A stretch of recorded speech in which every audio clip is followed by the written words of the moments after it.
Now I'd like to share with you a very special woman who will tell you in her own words what your support means to her. Natalie, could you come on up here? Natalie Tollefson.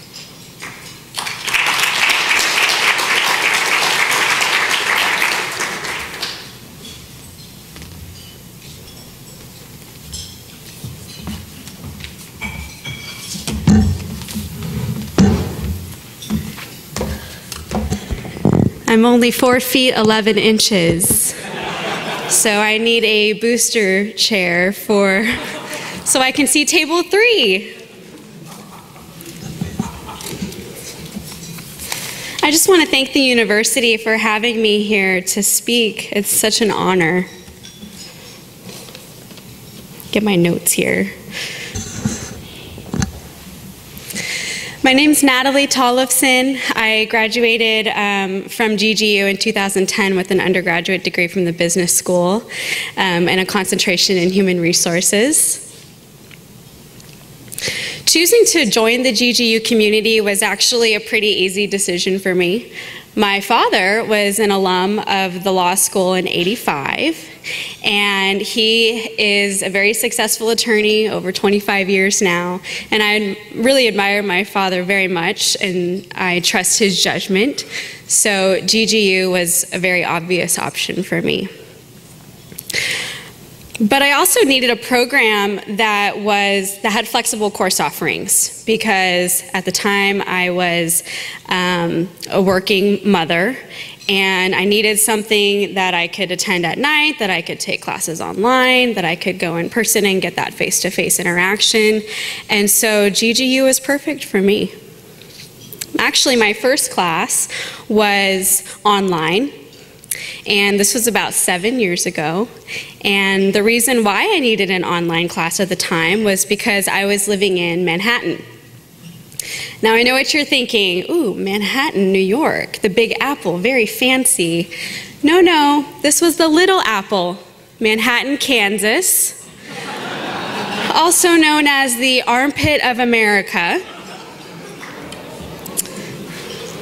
You see, my husband, Benjamin, he was stationed in Fort Riley, Kansas at the time. And so we were living there temporarily. By the way, I don't know where Byron is sitting, but I just want to say thank you for your service. My husband, Ben, was stationed at Fort Riley. He was in the Army. And we also had our 3-month-old baby boy, Mac James, with us. And we lived there temporarily. You see, my husband was going to be deployed to Iraq just a few months later. And so the plan was for me to come back to the Bay Area where I grew up and to work part-time, to take care of my son near my family while he was gone for a year, and then to go to GGU. So those evening classes really came in handy for me. In preparation for this event, actually, I was trying to reflect back on some of the classes that I took. One of them I will never forget, and it was my English class. This was in the fall term of 2008, and the professor was Gwen Ball.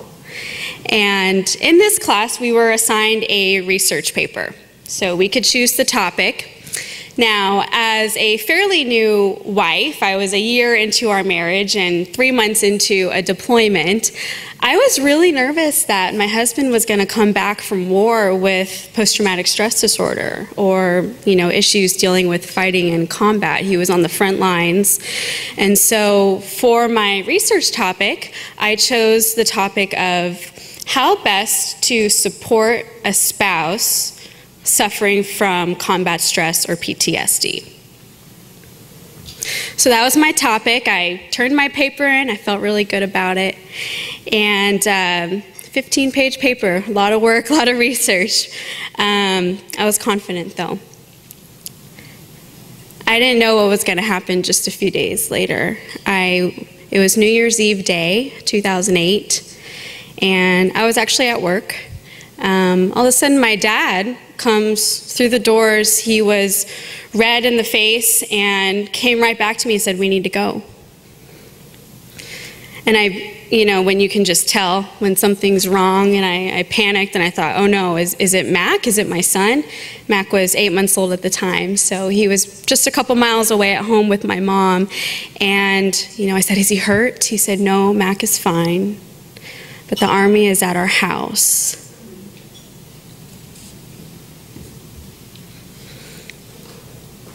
Now, the Army only goes to your door unannounced for one reason.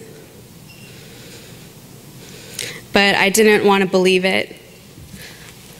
I tried to escape, but the walls were keeping me there. I was completely overtaken with just horror and denial and shock. I just couldn't believe it. I felt like my heart was physically being crushed in that moment. My world just crashed.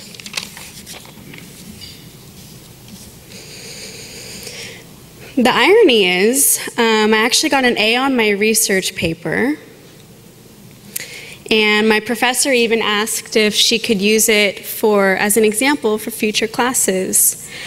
I had to tell her that I wouldn't be needing that paper anymore.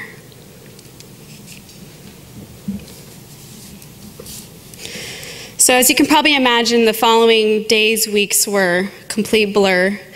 I took the next term off of school. And after all the commotion had settled and the services were done, seemed like most other people, started to move on with their lives. I did not move on. I felt very lost. I didn't know who I was anymore. I had a full-blown identity crisis at 22 years old. Ben was my future, and he was gone. But my parents, being the good people they are, to them, college was never an if you go to college. It was always a when you go to college, and likewise a when you finish college. And so they encouraged me. They really wanted me to go back. When are you going back to GGU? So I went back the next term. And I admit I wasn't very motivated to go to school at the time. I was still very much grieving. But I needed a distraction, so I went back. And I didn't really tell many of my professors or my classmates because I didn't want them to feel sorry for me. But I actually found comfort in GGU, even though people didn't know. And the reason why was because I felt like I could focus on something. I felt like I was working hard, and I was working for something. And I did have my son. He was 8 months old. I had to provide for him. And it actually wasn't long after that I found out I was selected as the scholarship recipient for the Shine Scholarship in 2009. And the Shine Scholarship was given that year to just a few students, and particularly they were single mothers who had been through some sort of hardship. That was me. Imagine a university of thousands and thousands of students, and they designate a scholarship for someone like me. Sure, the scholarship, it eases the financial burden of a quality education, which is very important, but it's not just the money. When I received that scholarship, I was receiving the gift of hope. In my darkest time of my life, when I thought nothing could be worse than this, that scholarship made me think, wow, there's people out there who don't even know me, and they're investing in me, and they're investing in my future. There are people out there who believe in me. So when I got that scholarship, I was so humbled and encouraged. And not only that, I felt like I had this newfound obligation to persevere, despite my circumstances. So anyone who provided for that scholarship encouraged me to go back to school. They played a part in that. And I'm very thankful. My graduation day, 2010, probably the proudest moment of my life. I'm not lying about that. Every time I would think about it, I would get chills and tear up, get all sentimental, and I'm not that sentimental of a person. And it would hit me. I did it. I had this overwhelming sense of accomplishment. I walked across that stage with my son in my arm. I accepted that diploma, and I felt so proud. I had every excuse to give up, to be a victim of my circumstances, but I didn't. Instead, I overcame hardship. And I'm so grateful to God for how far He has brought me from that dark day. You have no idea. And everyone who touched my life along the way, everyone who supported me, everyone who invested in me, they all had a part in that. So, of course, I'm always going to grieve the loss of someone I love very much. And I'll always remember that awful time. But at the same time, I have a full life ahead of me, still in my 20s. I have so much to be grateful for, so much. I feel like the sky's the limit. Today I'm remarried. My husband joined me tonight, Greg. He's a wonderful man. He has the utmost respect for my past, and he's investing in a future with me. We have 3 amazing children. Mac, who's now almost 7. Anderson is almost 3. And Elijah's 5 months old. And I love my job. I get to work in healthcare. I manage a clinical HR department for a national multi-specialty physician practice. My dream is just to keep expanding my knowledge in my field and growing as a leader.